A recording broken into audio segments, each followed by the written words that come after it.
More independence movements, you say? But Alexis, that's so exciting. I know, guys. It's the most exciting. So Algeria. Yay. So during World War II, the French didn't do so well, and they weren't really providing for their colonies, and Algeria got real radicalized. We watched a movie on it.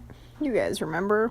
The people were using women because they weren't searched as much to smuggle things across the checkpoints, and those guys hid in the walls. Back to the story. Algeria had been a French colony since 1834, so the French were having trouble letting them go. But in 1945, Algeria got a national spirit of independence growing in them. So, probably going to mispronounce this like I do every other word. So, Setif, S-E-T-I-F, was this big city, and in May of 1945, the real conflict got going because of a bunch of racial inequalities. There are a few different reasons people say it went down. One is that the Muslim population just got so frustrated with the fact that the French minority was oppressing them socially, intellectually, economically, and politically, like in every possible way. Another was that the economic deprivation and the longing for colonial reforms spurred a mob that left 1,000 to 6,000 dead because, 5,000 dead people, it's not that much more of a difference. I'm not bitter. And the last one is that Algerians were celebrating Victory Day, and the police seized the banners, so a fight broke out. It's probably a mixture of all three, putting together this really amazing cocktail of awful disaster. Plus, we were having the fun time of rural poverty, so migrants were looking for jobs in towns and realizing how unfair and unequal the treatment was between them and the French. So in 1947, the French were like, okay, fine, here's a parliament, but you can't be Arab, even though you outnumber the French citizens there 9-1. And also, there's no teaching in Arabic, even though we promised you that. So just like a shitty boyfriend, the French began the era of broken promises that foreshadowed the eventual breakup. This era meant guys whose names I'm definitely going to mispronounce, like Ferhat Abbas, F-R-E-H-A-T, A-B-B-A-S. Ferhat Abbas is the best I can do. I can't pronounce English names, okay? Went from moderate to radicals, and they started the FLN, or he specifically founded the FLN, in 1954. It was originally a campaign for independence and democratic socialism, not communism, but they never sided with anyone during the Cold War. It's just that Islam is very anti-communist, and a lot of them were Muslims, so blah blah religion, blah blah politics.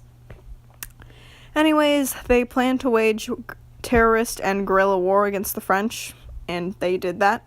They targeted French colonists and the forces, and the French sent in extra troops as a result, like 400,000 extra.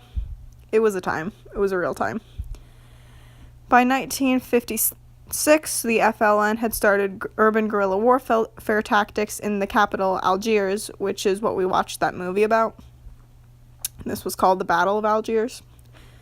So then we had some Evian agreements, E-V-I-A-N, Evian, I think. And the FLN had to call a ceasefire for elections that happened in 1962. And the Algerians voted for independence. Surprise, surprise. The agreement meant that the French colonists had 3 years to pack up and come to France or stay and become citizens, which was pretty cool. They also said any pro-France Muslims could also do the same thing. And again, we gotta know that amazing after the revolution stuff, which is never happy. In 1963, Ahmed Ben Bella became the first president, but then 2 years later, Houari, I know I'm gonna mess this one up because it's real French looking, Boumediene, Boumedienne,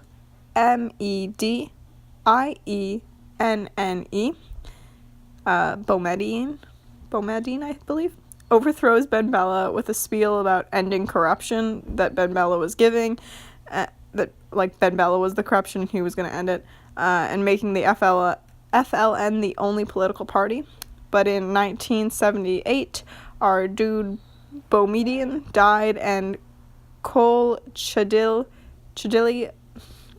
Bendjid, I'm going to try and spell this name out for you too, Bendjedid.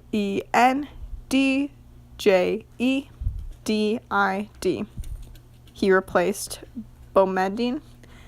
The economic conditions were bad and only getting worse with the collapse of oil and gas prices, so strikes and violent demonstrations were breaking out by 1986. Just a hint in case you ever can't remember, nothing goes well for places that become independent. There is nearly always an economic downturn, and the people are getting let down by too big of promises. It's kind of ridiculous how much we expect from revolutionaries and that they can never live up to it, so it's chaos for the first few years. Pretty much always. I can't think of a single case where there's not a rough patch in the first couple years. Just go easy on them. They're trying.